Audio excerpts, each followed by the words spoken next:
Salam, Bapak Ibu, saudara-saudaraku yang kekasih.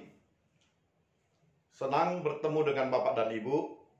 Saya Pendeta Nais Tumorang akan menyampaikan firman Tuhan kepada kita sekalian.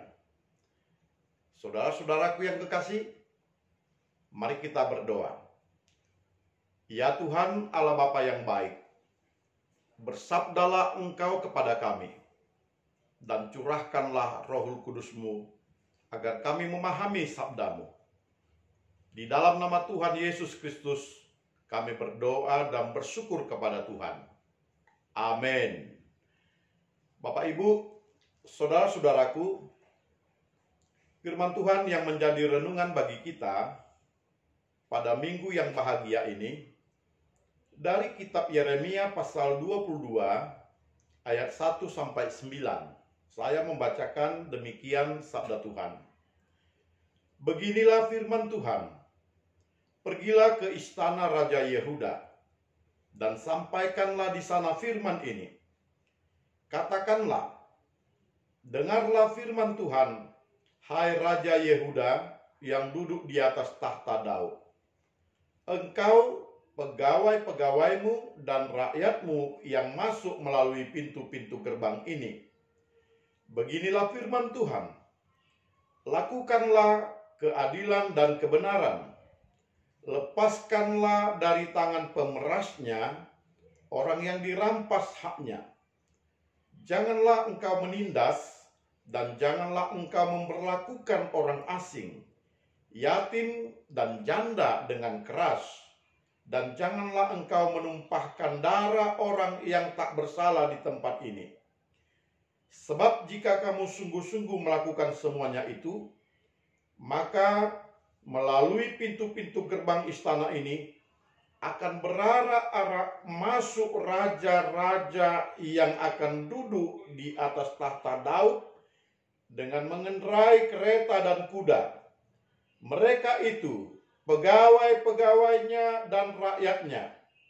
Tetapi jika kamu tidak mendengarkan perkataan-perkataan ini, maka aku sudah bersumpah demi diriku, demikianlah firman Tuhan, bahwa istana ini akan menjadi reruntuhan. Sebab beginilah firman Tuhan mengenai keluarga Raja Yehuda. Engkau seperti Gilead bagiku, engkau seperti puncak gunung Libanon. Namun pastilah aku akan membuat engkau menjadi padang gurun, menjadi kota yang tidak didiami orang. Aku akan menetapkan pemusnah-pemusnah terhadap engkau, masing-masing dengan senjatanya. Mereka akan menebang pohon aras pilihanmu dan mencampakkannya ke dalam api. Dan apabila banyak bangsa melewati kota ini, maka mereka akan berkata seorang kepada yang lain, mengapakah Tuhan melakukan seperti itu kepada kota yang besar ini? Orang akan menjawab, oleh karena mereka telah melupakan perjanjian Tuhan, Allah mereka, dan telah sujud menyembah kepada Allah lain dan beribadah kepadanya. Amin. Bapak Ibu, saudara-saudaraku yang kekasih, tema firman Tuhan yang disampaikan kepada kita adalah pada ayat yang ketiga. Lakukanlah keadilan dan kebenaran.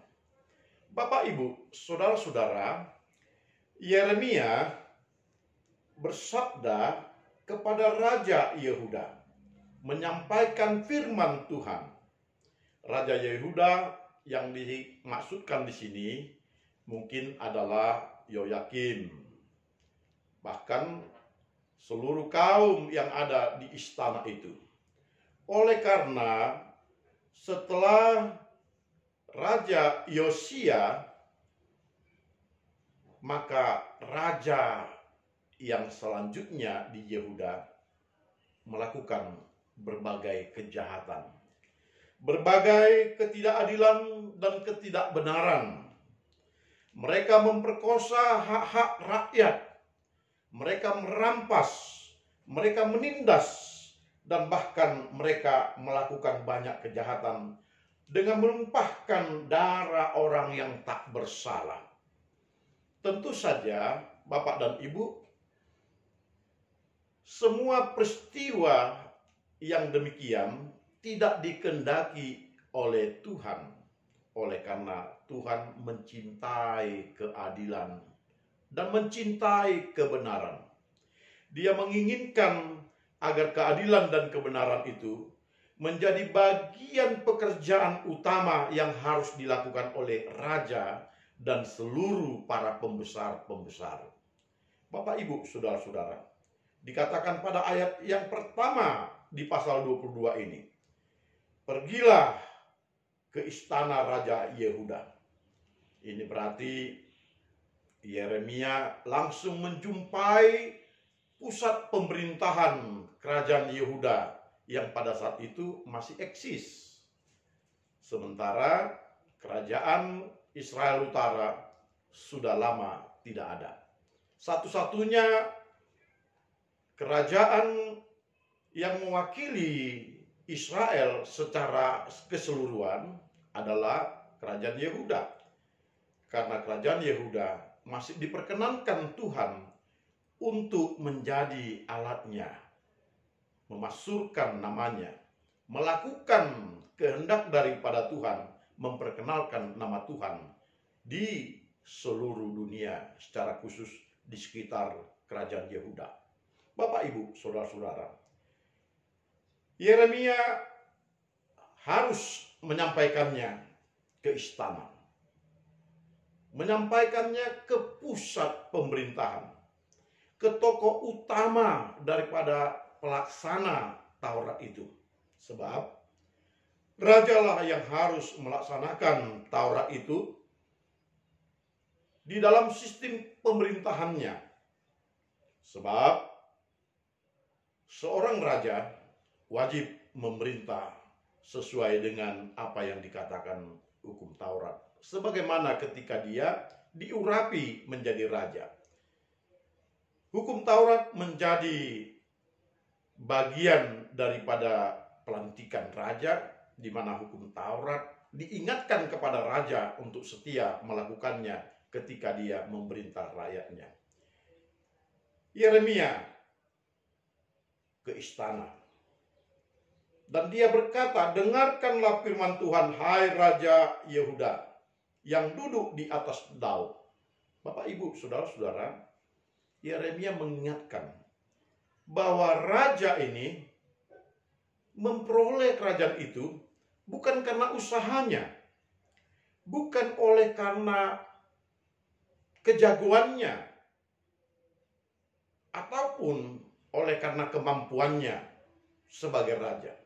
Tetapi dia duduk di atas tahta Daud mengingatkan bahwa dia memperoleh kerajaan itu adalah bagian daripada pewarisan kerajaan. Sebagaimana telah dijanjikan oleh Tuhan kepada Daud bahwa keturunanmu akan menjadi raja dan aku akan mengokohkannya kekal selama-lamanya. Jadi dalam hal ini Raja Yehuda yang pada saat ini kemungkinan besar yang dimaksud adalah Raja Yoyakim, diingatkan bahwa dia menjadi raja bukan karena kehebatannya, kekuasaannya, kemampuannya, tetapi karena janji daripada Tuhan itu kepada Daud. Anugerah Tuhan kepada Daud. Apa yang telah disumpahkan Tuhan kepada Daud. Dan dia menerima itu dengan cuma-cuma. Engkau duduk di atas tahta Daud. Engkau, pegawai-pegawaimu. Diingatkan semuanya.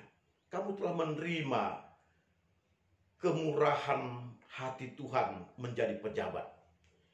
Kamu telah didudukkan sebagai raja, sebagai pejabat, sebagai orang besar. Dan itu adalah anugerah Tuhan. Bapak Ibu, mengingatkan hal yang sedemikian adalah untuk kiranya kita dapat merendahkan hati, dapat tidak arogan, dapat tunduk kepada yang mendudukkan kita sebagai raja. Dalam hal ini adalah Tuhan yang mendudukkan Raja Yehuda menjadi raja. Harus tunduk kepada Taurat, harus tunduk kepada hukum Tuhan, harus tunduk kepada kehendak Tuhan. Karena engkau didudukkan menjadi raja, menjadi pejabat, menjadi pembesar, menjadi pegawai-pegawai di istana karena kemurahan hati Tuhan. Bapak, Ibu, saudara-saudara yang kekasih, sebagai orang yang telah diberikan kekuasaan sebagai raja dengan cuma-cuma, dengan anugerah Tuhan,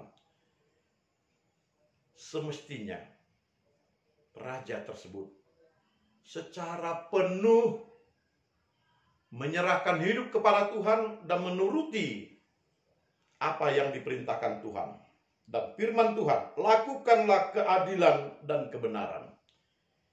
Bapak, Ibu, saudara-saudara, keadilan dan kebenaran adalah dua kata yang menjadi prioritas untuk pemerintahan ini boleh dianggap berpihak kepada Tuhan. Jika dia melakukan keadilan, maka dia melaksanakan apa yang telah tertulis di dalam perintah Tuhan. Sebab Tuhan itu adil dan Tuhan itu berpihak kepada orang-orang yang teraniaya, orang-orang yang termarginalisasikan, orang-orang yang lemah dan dikucilkan, orang miskin dan orang yang tidak punya apa-apa. Tuhan berpihak kepada mereka oleh karena kasih Tuhan, oleh karena kebaikan Tuhan. Oleh karena itu, maka raja sebagai wakil Tuhan melakukan kehendaknya harus juga seperti Tuhan, yakni melakukan keadilan. Keadilan ini harus berpihak kepada orang yang lemah, harus berpihak kepada orang yang benar, harus berpihak kepada orang yang dianiaya, diabaikan, dikucilkan, dan tidak memiliki apa-apa. Jadi jangan kita menyepelekan apa yang dikehendaki oleh Tuhan ini di dalam kehidupan apa yang kita lakukan. Kita harus berbuat adil. Adil itu sumber utamanya adalah kasih, hikmat, bijaksana, dan berpedoman kepada kemurahan hati Tuhan. Adil itu berarti kita melihat hati Tuhan yang menginginkan supaya orang yang lemah tetap mendapatkan perlindungan, kehidupan yang layak, kehidupan yang tetap bersyukur kepada Tuhan. Keadilan itu bukan sebagaimana yang diterapkan di dunia, yakni semua orang dipandang dari sudut harga dirinya, prestasinya, kehebatannya. Bukan seperti itu. Sebab ada kalanya ketika kita melihat orang yang miskin dan yang tak berdaya, kepada dia kita berikan prioritas yang utama daripada kepada orang yang kaya, yang hidup berlimpah-limpah. keadilan itu ada kalanya kita memberikan tempat yang lebih utama kepada orang yang terbuang daripada kepada orang yang senantiasa mendapatkan hidup yang layak, hidup yang mapan, hidup yang berkecukupan, hidup yang senantiasa berada di singgasananya, di kemewahannya, di jabatannya, di kuasanya. Keadilan itu berhubungan dengan belas kasihan Tuhan. Keadilan itu berhubungan dengan kasih Tuhan yang besar, yang menginginkan setiap orang dapat bersyukur kepada Tuhan di dalam segala kebaikan Tuhan.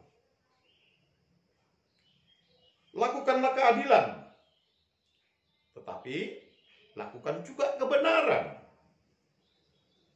Kebenaran, kita boleh melihat apa yang telah dilakukannya. Benarkah itu sesuai dengan firman Tuhan? Kita juga tidak boleh membela seseorang kalau hidupnya memang benar dia tidak melakukan kebenaran. Kalau dia hidup dalam dosa, kalau dia hidup dalam berbagai kesalahan, sekalipun dia adalah orang yang miskin. Dalam hal ini kita harus mengasihi dia, tetapi tetap menegakkan kebenaran daripada Allah, dan kita tetap memperlihatkan kesalahan adalah kesalahan, dosa adalah dosa. Sekalipun kita akan tetap mengasihi dia. Berhubungan dengan itu, dikatakan berhubungan dengan keadilan ini, agar kita terbuka kepada situasi di sekitar kita. Lepaskanlah dari tangan pemeras orang yang dirampas haknya. Kadang-kadang Bapak dan Ibu, para pemeras ini tidak ada yang melaporkan kejahatan pemeras. Kadang-kadang yang diperas pun tak berani melaporkan karena dia tidak punya kemampuan. Seorang raja, seorang yang berpejabat, seorang penguasa harus mau peduli dengan keadaan sekitarnya. Meskipun tidak ada pelaporan, tetapi dia harus terus mengawasi agar jangan ada kejahatan yang terjadi di sekitarnya, tetapi dia tidak menanggapinya karena tidak ada laporan. Dilaporkan atau tidak dilaporkan, ketika kita menjadi pejabat, penguasa, raja, kita harus memperlakukan kebenaran Allah itu di dalam kehidupan kita sehari-hari. Apabila kita melihat ada pemeras demikian, sekalipun tidak ada pelaporan tentang mereka, seorang raja harus melakukan pelepasan kepada orang yang dirampas haknya, dan kemudian harus memberikan hukum kepada pemeras-pemeras yang telah melakukan tindakan yang tidak sesuai dengan kehendak Tuhan. Juga jangan menindas. Menindas ini, Bapak dan Ibu, adalah pekerjaan daripada penguasa-penguasa. Pekerjaan daripada orang-orang yang kaya, orang-orang yang mempunyai kelebihan. Mungkin menindas kepada pegawainya, menindas kepada para budaknya, menindas kepada orang-orang yang miskin, orang yang lemah dan sebagainya, karena dia memiliki kemampuan, kekayaan, kekuasaan yang lebih daripada mereka. Bapak, Ibu, saudara-saudara, ini juga harus dilepaskan. Orang-orang yang ditindas harus dilepaskan dari penindas-penindas. Sebab orang-orang yang menindas ini telah memperlakukan sesamanya tidak manusiawi, tidak sesuai dengan kehendak Tuhan, yakni mengasihi sesamanya. Jangan berlakukan orang asing, yatim, dan janda dengan keras. Kadang-kadang masalah yang paling banyak kepada orang-orang asing adalah masalah pajak. Orang-orang asing dikutip pajak yang tinggi, kemudian diperlakukan sebagai budak, dan diperlakukan juga dengan ketidakadilan pembayaran gaji, pembayaran hak-hak yang harus mereka peroleh. Jangan berlakukan itu, sebab orang asing itu juga dikasihi Tuhan, diperhatikan Tuhan. Bapak, Ibu, saudara-saudara, dalam berbagai perintah Tuhan di Perjanjian Lama, orang-orang asing ini adalah orang-orang yang harus dilindungi dari berbagai kejahatan. Sebab mereka melarikan diri dari tempatnya dan menjadi orang asing di tempat yang baru, itu oleh karena ingin mencari perlindungan. Mereka berharap di tempat yang baru mereka akan mendapatkan kedamaian, kenyamanan, ketentraman. Oleh karena itu, harapan mereka kepada Tuhan, kiranya Tuhan menjaga dan melindungi mereka. Itu sebabnya jangan berlakukan orang asing dengan keras, tetapi lemah lembutlah, perhatianlah, kasihlah, pedulilah, jadilah pelindung bagi mereka. Demikian juga dengan orang yatim dan janda. Mereka adalah orang-orang yang tidak punya pelindung lagi, tidak punya ayah, tidak punya suami. Mereka tidak mempunyai pelindung yang akan menjaga dan memelihara mereka. Oleh karena itu, jangan keras kepada mereka. Jangan perlakukan mereka tidak adil. Jangan dipekerjakan mereka dengan upah yang sangat minim dan tidak mendapatkan haknya. Tetapi jadilah pelindung bagi mereka. Bapak, Ibu, saudara-saudara, tentu Yeremia mengatakan ini semuanya karena menginginkan kerajaan Yehuda ini menjadi perwakilan Allah yang melakukan kehendaknya di sekitar Kanaan. Agar orang-orang Kanaan melihat kerajaan Yehuda berbeda dengan kerajaan-kerajaan di sekitar Kanaan. Raja menjadi representatif Tuhan di dalam melaksanakan keadilan dan kebenaran itu. Raja menjadi simbol keadilan dan kebenaran sebagaimana yang dikehendaki oleh Taurat. Dan dia menginginkan, lakukanlah keadilan, lakukanlah kebenaran. Dan jika kamu mendengarkan perkataan ini, maka Tuhan akan memberikan kerajaan ini semakin berkembang dan jaya. Sebaliknya, jika tidak mendengarkan firman Tuhan, maka istana ini akan menjadi reruntuhan. Bapak dan Ibu, Yeremia telah melihat rencana keruntuhan Yehuda, Yerusalem, dan mereka akan terbuang ke Babel. Tentu saja ini harus disikapi oleh raja-raja Yehuda dengan baik. Tetapi tidak demikian. Raja Yoyakim mengabaikan firman Tuhan. Raja Yoyakim melupakan perjanjian Tuhan dengan Daud.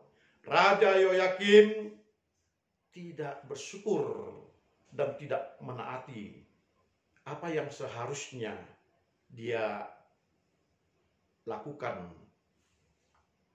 ketaatan kepada Tuhan melalui pelaksanaan kehendak Tuhan di dalam perintahnya ini. Sampai akhirnya dia terbuang. Kerajaan Yehuda terbuang ke Babel dimulai dari tahun 597, 587, dan mereka ada di pembuangan Babel. Bapak Ibu, ini menjadi peringatan besar kepada kita dalam hidup pada masa kini. Kita menerima anugerah keselamatan daripada Tuhan Yesus Kristus.